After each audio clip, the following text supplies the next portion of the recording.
So when we identify whether it's an emotion or a thought as negative or bad, the brain sees that, it understands that, and it goes, oh my gosh, I shouldn't be having those thoughts, or I shouldn't be having those feelings.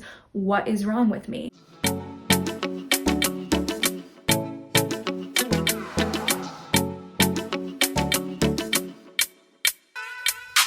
When it comes to anxiety and depression and honestly so many other mental health struggles, it's likely that you're going to come across the praises of cognitive behavioral therapy. And for good reason. Cognitive behavioral therapy is a mouthful, and I'm going to be calling it CBT for the rest of this video. CBT has been widely researched, used, practiced, all of the things, and it's been proven to really do a lot of good for a lot of people for a lot of different mental health struggles. For this reason, like many mental health clinicians, I often use cognitive behavioral therapy techniques and strategies and concepts to kind of set the stage for therapy and to start with how our thoughts, our emotions, our behaviors are all connected. And of course, we use those strategies too to learn how to manage our thoughts in a little bit of a different way as well. And it really is helpful for the most part. When I was a newbie clinician, fresh out of graduate school, so new it's not even funny, I was thrust into this world of back-to-back clients at an agency. I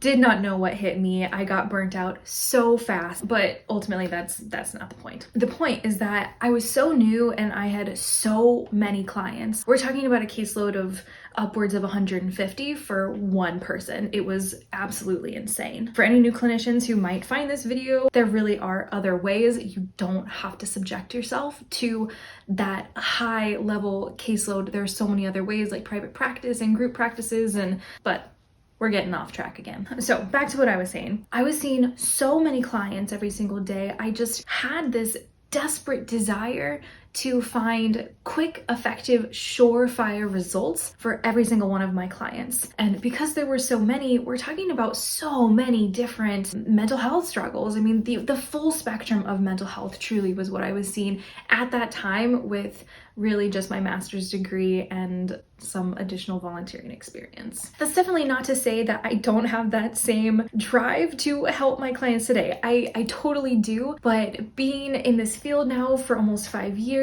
I have this different understanding, this experience that, results take time, and it's not all on me. It really is this therapeutic relationship, and much of the client's progress has to do with their desire and how much effort they're going to put in during sessions as well as outside of sessions. So there's just a different understanding now, but of course I still have that drive to help every single one of my clients in the most effective and quick way. So this being the case, with what I knew about cognitive behavioral therapy, that is totally where I turned. It was tangible, it was fairly effective the majority of the time, I would say. And of course I agreed with its foundational concepts of just how the brain is wired, how it changes, and what is effective for creating change, whether it be our thoughts, our emotions, our behaviors, etc. However, over time, with using CBT for the majority of my clients and not really pulling from other areas other than maybe mindfulness and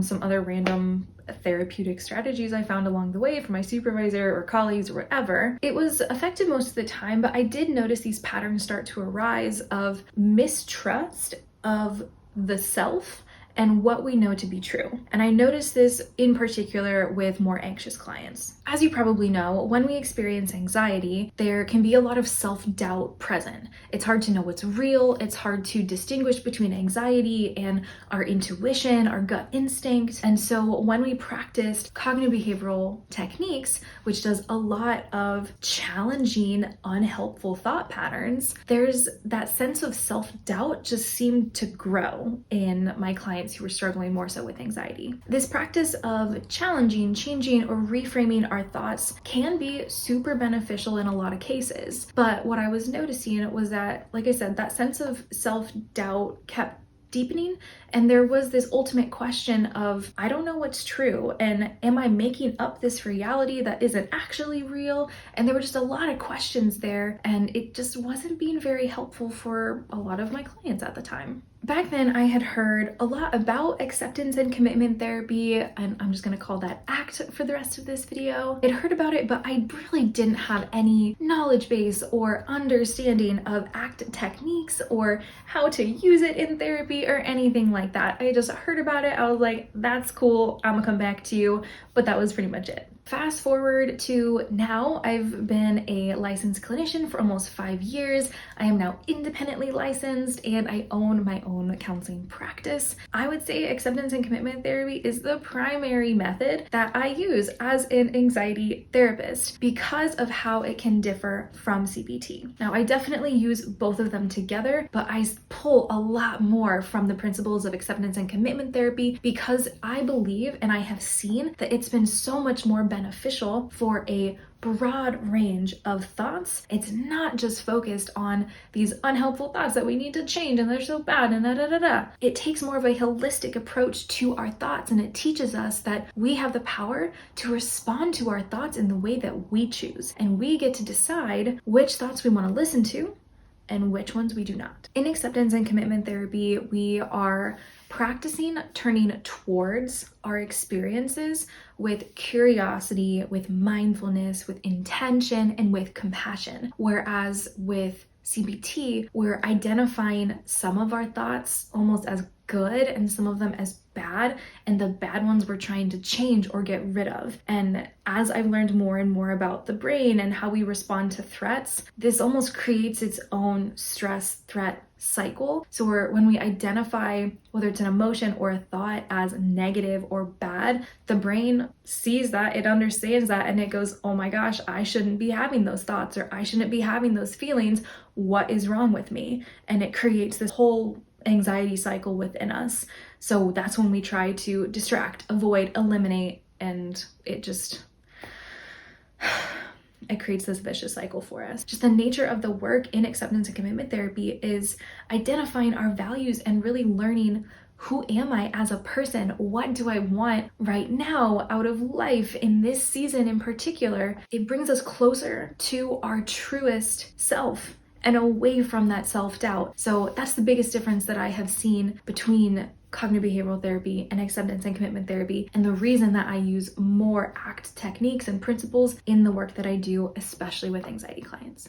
Not only that, but ACT does use a lot of mindfulness and compassion, so it's a much gentler approach than CBT. There's so many different ways to learn about these concepts. I'll link a couple of guided practices that I have put out on this channel as well as on my podcast, and also link some workbooks and books that might be helpful for just learning acceptance and commitment therapy principles and tangible practices that we can bring into our daily life to bring in more compassion and curiosity to our experiences, so we don't have as much shame around our thoughts and emotions and experiences. And if you haven't already done so, I do have a monthly newsletter. It's going to be coming out sometime next week by the time this airs. So if you want to learn more about mindfulness and just different tips and tricks when it comes to managing anxiety and stress and all the things, go ahead and sign up for that. When you do so, you're going to get this freebie with just some foundational tips for dealing with anxiety. And I would love for you guys to have that, and hopefully it can help just spark this healing journey for you with